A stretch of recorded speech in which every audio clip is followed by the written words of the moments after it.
Hola, bienvenidos y bienvenidas. Esta es la clase número 6 de la materia seminario del curso de ingreso de la Universidad Nacional de La Matanza.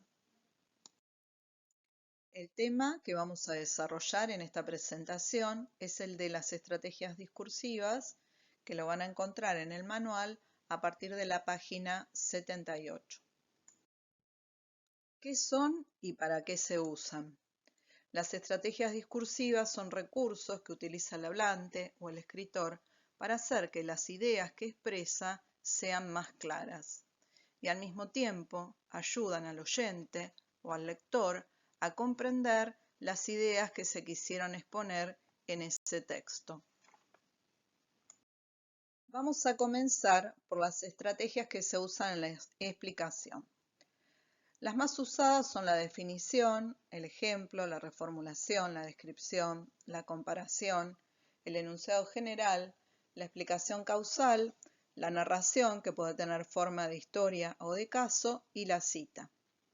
También se pueden utilizar metáforas que se utilizan para hacer más claras las ideas, más fáciles de entender, o se pueden agregar ilustraciones, dibujos, esquemas, gráficos, cuadros, que también hacen que se entienda mejor lo que aparece explicado en el texto. Veamos algunos ejemplos. Acá tenemos un texto. El texto dice: en biología, un virus es un agente infeccioso microscópico acelular que solo puede reproducirse dentro de las células de otros organismos. El virus es un agente infeccioso microscópico acelular. Esto significa que no es una célula. Es por eso que para reproducirse necesita de otras células de otros organismos.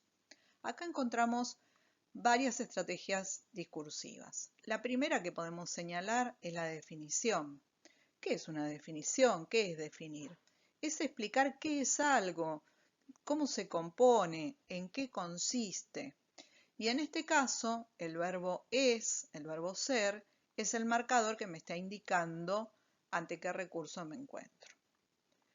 El otro ejemplo que tenemos, el virus es un agente infeccioso microscópico celular, esto significa que no es una célula, es una reformulación. El segundo enunciado, esto significa que no es una célula, está ampliando, completando o explicando de otra manera qué significa la palabra acelular. Los marcadores propios de la reformulación son esto significa, es decir, o sea, en otras palabras, y hay algunos más. El último ejemplo es por eso que para reproducirse necesita de otras células de otros organismos, es una explicación causal.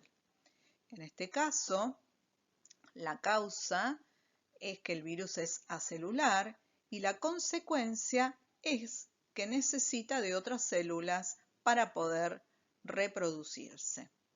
El conector que nos está indicando que esto es una explicación es por eso. Vamos con otros ejemplos. Los virus están constituidos por ácidos nucleicos que forman moléculas largas de ADN o ARN rodeadas de proteínas. En este caso estamos frente a una descripción. ¿Por qué es una descripción? Porque está dando las características de un objeto. El objeto que se describe es el virus o los virus. En el ejemplo que sigue leemos: en los animales es frecuente que las infecciones den lugar a una respuesta inmunitaria que confiere una inmunidad permanente a la infección. Lo que tenemos acá es un enunciado general. El enunciado general enuncia teorías o leyes que son propias de una ciencia, en este caso de la biología. Y para enunciar se utilizan ciertas palabras que podemos llamar sustantivos abstractos o nominalizaciones, como las palabras infección, inmunidad, respuesta inmunitaria. En el tercer ejemplo leemos: eso es lo que se pretende y se suele lograr con las vacunas. Con ellas se puede llegar a erradicar una enfermedad como ha ocurrido con la viruela. Como ha ocurrido con la viruela es un ejemplo. Ejemplo, la viruela en este caso, de enfermedades erradicadas.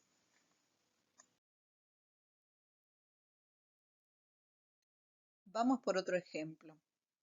Desde décadas antes de 2020, varios científicos, autores y figuras mediáticas advertían sobre la posible aparición de un virus con capacidad de generar una pandemia que tuviera consecuencias mundiales devastadoras. Exitosos libros tocaron este tema y coincidieron en que mundialmente no existía la preparación suficiente para lidiar con algo así. En el siglo XXI, las advertencias continuaron y aunque durante ese tiempo surgió la pandemia de gripe A H1N1 de 2009 a 2010, muchos autores y expertos continuaron centrando su preocupación en la aparición de una pandemia tan letal como la gripe de 1918, la pandemia más trágica del siglo XX. Lo que tenemos acá es una narración. La sucesión de tiempos verbales en pretérito y ciertos marcadores temporales desde décadas en el siglo XXI nos están indicando que esto es una narración, donde las acciones se suceden en el tiempo. También tenemos una comparación cuando dice una pandemia tan letal como la gripe de 1918. La comparación suele tener el marcador como. En el último párrafo dice así: el virólogo y experto en influenza Robert Wester dijo en su libro The Hunter, Unlocking the Secrets of the Virus de 1919 que una pandemia mortal y disruptiva era solo cuestión de tiempo y que la naturaleza eventualmente va a desafiar de nuevo a la humanidad con un equivalente al virus de la influenza de 1918. Lo que tenemos acá es una cita textual. Lo que aparece en verde son las palabras exactas de este autor y lo que aparece en celeste es la cita de su libro, del título del libro. Hasta acá hemos visto las estrategias propias de la explicación, pero tenemos que aclarar que esas mismas estrategias pueden ser usadas con una intención argumentativa. Además, existen estrategias que son propias de la argumentación, como son la concesión y la desmentida. Acá tenemos un ejemplo de concesión. Aunque la pandemia del COVID-19 ha generado muchas pérdidas económicas y humanas, lo cierto es que en el balance no todo es malo, porque también se redujeron los gases provocados por los viajes y las fábricas, y esto ha llevado a un descenso de la contaminación ambiental. El nexo que nos está marcando que esto es una concesión es la palabra aunque. La concesión tiene siempre una aceptación parcial del pensamiento de otro. En este caso, lo que se está aceptando es que la pandemia del COVID-19 ha generado muchas pérdidas económicas y humanas. Pero al mismo tiempo el autor expone otra idea que se opone a esto y dice que no todo es malo, porque también se redujeron los gases provocados por los viajes y las fábricas y esto ha llevado a un descenso de la contaminación. La otra estrategia, que es la desmentida, se ocupa de marcar la falsedad de algo que fue dicho por otro. En el ejemplo dice: se han desatado maniobras de desinformación que dicen que el virus no existe, pero la realidad demuestra que este virus ha provocado más de 600.000 muertes en todo el mundo. En este caso, vemos que el autor no está de acuerdo con lo que dicen algunos, que el virus no existe, y trata de demostrarnos que sí existe, aportando en este caso un dato, que es la cantidad de muertos que hubo hasta el momento. Está desmintiendo con esto lo que dijo al principio de este enunciado, que es lo que piensan otras personas y no él. Vamos a hablar en especial del recurso que es la cita. Las citas pertenecen al ámbito de la polifonía enunciativa. La palabra polifonía nos hace pensar en la presencia de muchas voces dentro de un mismo discurso, porque la polifonía enunciativa es la acción de introducir voces ajenas en el interior del propio discurso. Se utilizan comillas para indicar la separación de esas voces, la voz del autor y la voz introducida.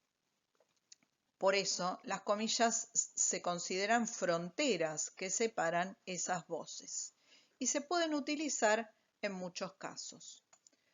Por ejemplo, para señalar la distancia que hay en el pensamiento entre lo que considera el enunciador y lo que dicen otros. Algunos opinan que el virus no existe. En este caso, el autor está tomando distancia de aquello que opinan otros. También se pueden usar las comillas para indicar que alguna palabra es inapropiada o no corresponde al registro lingüístico que se está utilizando. Ciertos periodistas son unos chantas. Es el caso aquí de la palabra chantas.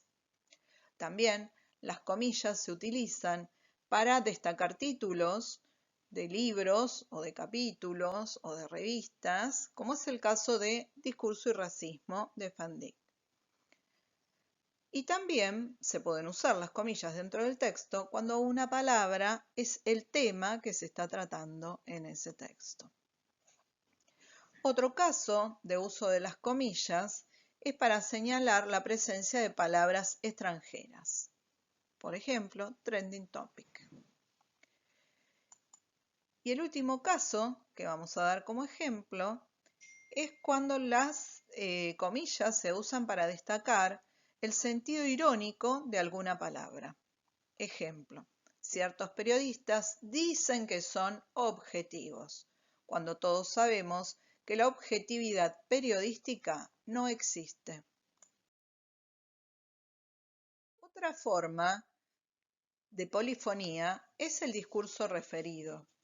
Se llama discurso referido cuando un discurso incluye a otro y presenta dos modalidades, la de estilo directo y la de estilo indirecto. El discurso referido directo marca la diferencia entre la voz del enunciador y la voz del personaje citado.